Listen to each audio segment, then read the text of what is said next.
नमस्कार दोस्तों, स्वागत है आपका स्मार्ट लर्निंग हब पर। आज हम बात करेंगे कुछ ऐसे कानूनों के बारे में जो आपको सोचने पर मजबूर कर देंगे। क्या आप जानते हैं भारत में कुछ कानून इतने अजीब हैं कि उन पर यकीन करना मुश्किल है। कुछ कानून तो ब्रिटिश जमाने से चले आ रहे हैं और कुछ इतने पुराने हैं कि अब उनकी जरूरत ही नहीं। सोचो, अगर आपको सड़क पर चलते हुए अचानक से सोने का खजाना मिल जाए तो क्या आप उसे रख सकते हैं? या फिर आप हाथी पर सवारी करना चाहते हैं बिना लाइसेंस के? तो चलिए जानते हैं भारत के 10 सबसे अजीब और चौंकाने वाले कानूनों के बारे में। दोस्तों, खजाने की बात ही निराली है। हर कोई चाहता है कि उसे कहीं से अचानक से सोने के सिक्कों से भरा हुआ घड़ा मिल जाए। पर दोस्तों, अगर ऐसा होता है तो यह बात ध्यान रखना कि वो सारा खजाना आपका नहीं होगा। जी हां, इंडियन ट्रेजर ट्रोव एक्ट 1878 के हिसाब से अगर आपको जमीन में दबा हुआ खजाना मिलता है और उसकी कीमत 10 रुपए से ज्यादा है तो आपको सरकार को इसकी सूचना देनी होगी। अब आप सोच रहे होंगे कि 10 रुपए? अरे भाई, उस समय 10 रुपए की कीमत आज के 10,000 से भी ज्यादा होगी। खैर, अगर सरकार को लगता है कि खजाना ऐतिहासिक महत्व का है तो वो आपको कुछ हिस्सा दे सकती है, वरना सारा खजाना सरकार का हुआ। अब मान लीजिए आप घूमने गए हैं राजस्थान और आपका दिल कर रहा है कि हाथी की सवारी की जाए। आपने सोचा, चलो यार, एक बार हाथी पर चढ़कर ही देखते हैं कैसा लगता है।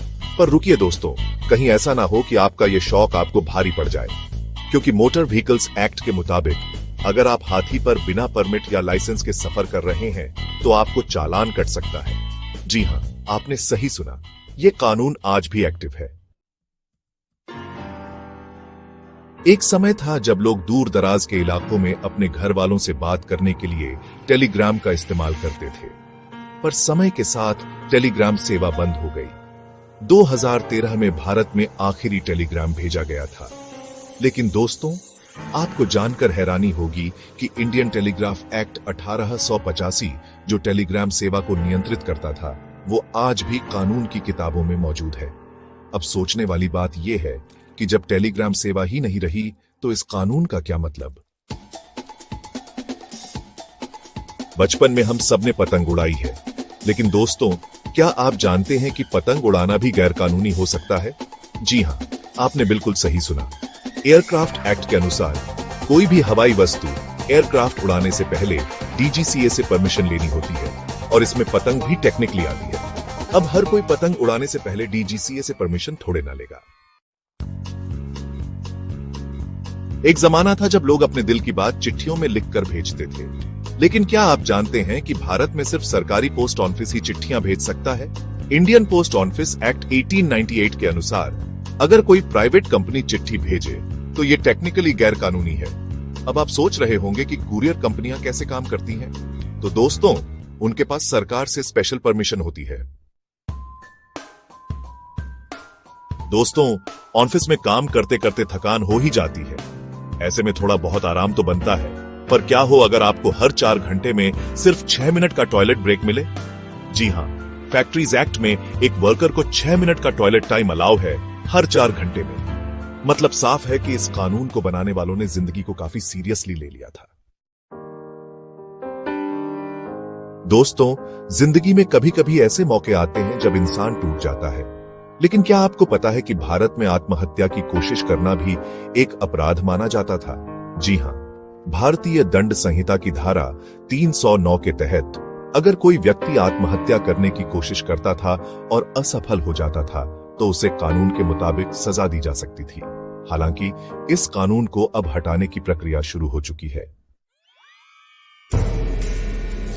दोस्तों, शादी हो या पार्टी, बिना म्यूजिक के तो मजा ही फीका है। लेकिन अगर आप सोच रहे हैं कि आप बस लाउड स्पीकर लेकर कहीं भी बजा सकते हैं तो एक बार फिर सोच लीजिए, क्योंकि भारत में लाउड स्पीकर बजाने के लिए भी आपको सरकार से अनुमति लेनी होती है।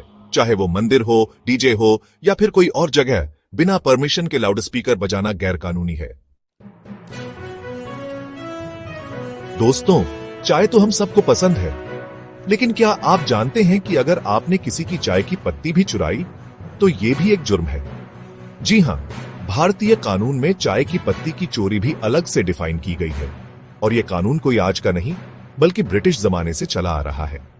अब आप सोच रहे होंगे कि चाय की पत्ती की चोरी के लिए अलग से कानून बनाने की क्या जरूरत थी।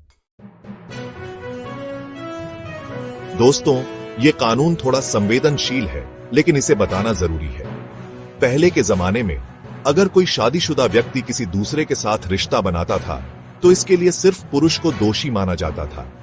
जी हां, धारा 497 के मुताबिक सिर्फ पुरुष को ही इस अपराध के लिए सजा दी जाती थी, महिला को नहीं। हालांकि अब इस कानून को हटा दिया गया है। तो दोस्तों, ये थे भारत के 10 सबसे अजीब और हैरान करने वाले कानून। उम्मीद है आपको ये जानकारी पसंद आई होगी। क्या आपने इनमें से कोई कानून पहले सुना था? कौन सा कानून आपको सबसे अजीब लगा? हमें कमेंट में जरूर बताएं। और ऐसे ही मजेदार और जानकारी से भरपूर वीडियो के लिए चैनल स्मार्ट लर्निंग हब को सब्सक्राइब करना ना भूलें।